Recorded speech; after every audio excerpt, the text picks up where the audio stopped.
আমরা ইসলামী আন্দোলন বাংলাদেশের কার্যালয়ে এসেছি। জাতীয় নাগরিক পার্টি এবং ইসলামী আন্দোলন বাংলাদেশের দ্বিদলীয় বৈঠক হয়েছে এবং সেখানে ইসলামী আন্দোলন বাংলাদেশের সম্মানিত আমির চরমনায় আলোচনা হয়েছে এই জুলাই গণঅভ্যুত্থানে ইসলামী আন্দোলন বাংলাদেশ স্বতঃস্ফূর্তভাবে প্রত্যক্ষভাবে রাজপথে অংশগ্রহণ করেছে, জনগণের অধিকারের পক্ষে, ফ্যাসিবাদের বিপক্ষে লড়াই করেছে। আমরা কাঁধে কাঁধ মিলিয়ে সেই সময় লড়াই করেছি এবং আমরা মনে করি যে আমাদের লড়াইটা শেষ হয়ে যায়নি। আমাদের যেই জুলাই গণঅভ্যুত্থানের আকাঙ্ক্ষা, প্রত্যাশা এবং নতুন রাজনৈতিক বন্দোবস্ত প্রতিষ্ঠার জন্য যে সংস্কারের পথে আমরা এগোচ্ছি, আমরা মনে করি সেই রাস্তায় আমাদের এখনো সেই ঐক্যের জায়গাটা ধরে রাখতে হবে। তো সেই উদ্দেশ্য থেকেই মূলত এই বৈঠকগুলো আমরা বিভিন্ন রাজনৈতিক দলগুলোর সাথেই বসছি, আলোচনা করছি। আমাদের যে বিচার, সংস্কার এবং গণপরিষদের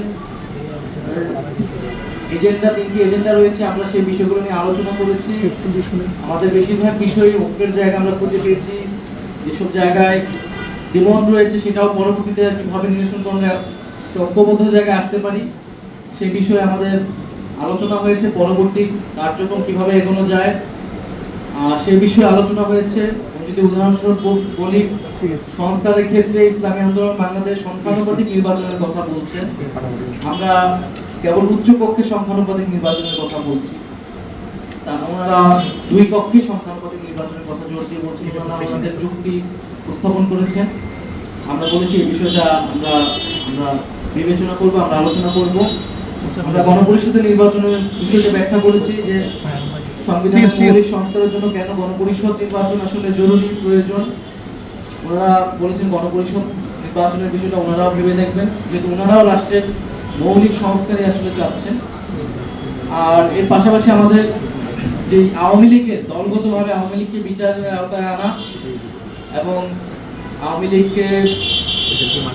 লীগের যে বিচার চলাকালীন সময় আওয়ামী লীগের রাজনৈতিক কার্যক্রম নিশ্চিত করা, নিবন্ধন স্থগিত করা ইত্যাদি বিষয়ে আলোচনা করেছেন। আমরা আমাদের অবস্থান বলেছি, ওনারাও এই বিষয়ে ঐক্যমত পোষণ করেছেন।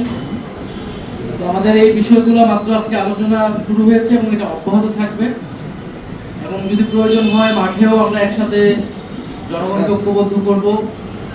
এবং আমাদের বর্তমান রাজনৈতিক পরিস্থিতিতে যে আমরা দেখছি সারা দেশে এক ধরনের চাঁদাবাজি, লুটপাট এবং জনগণের অধিকার হরণের মতো কাজগুলো আবারও বাংলাদেশের রাজনীতিতে ফেরত আসছে, তার বিরুদ্ধে আমাদের দৃঢ় অবস্থান।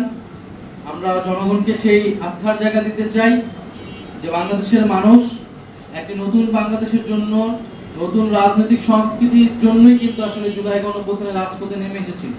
যদি পুরনো রাজনৈতিক সংস্কৃতি, পুরনো বন্দোবস্তের জন্য কেউ চেষ্টা করে তাহলে বাংলাদেশের জনগণ সেটা মেনে নেবে না এবং জুলাই গণঅভ্যুত্থানের শক্তি হিসেবে, ফ্যাসিবাদ বিরোধী শক্তি হিসেবে আমরাও সেটা মেনে নেব।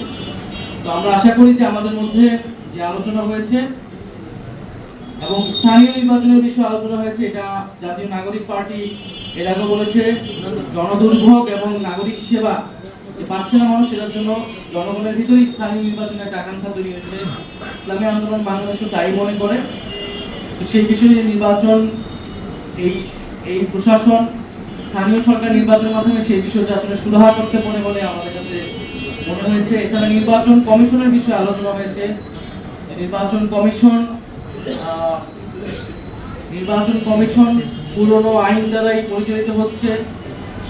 সংস্কারের যে বিষয়টা সেটাকে পাশ কাটিয়ে কেবল নির্বাচনের প্রস্তুতির কথা বলতেছে, এই বিষয়গুলো জনমনে এক ধরনের সংশয় তৈরি করছে। সরকার একদিকে সংস্কার কথা বলছে, জুলাই সনদের কথা বলছে, তার পাশাপাশি নির্বাচনের কথা বলছে, কিন্তু নির্বাচন কমিশন আবার সংস্কার ছাড়াই নির্বাচনের কথা বলতেছে। আমরা এই বিষয়গুলো, নির্বাচন কমিশনের যে সংস্কার হয়েছে সেটার পুনর্গঠন, এই বিষয়গুলো নিয়ে আমরা আলোচনা করব। তো ভবিষ্যতে আমাদের এই আলোচনা অব্যাহত থাকবে এবং আমাদের যে রাজনৈতিক দাবিগুলো রয়েছে সেই রাজনৈতিক দাবির ভিত্তিতে আমরা একটি বৃহত্তর রাজনৈতিক ঐক্য, জনগণের ঐক্যের দিকে যাব।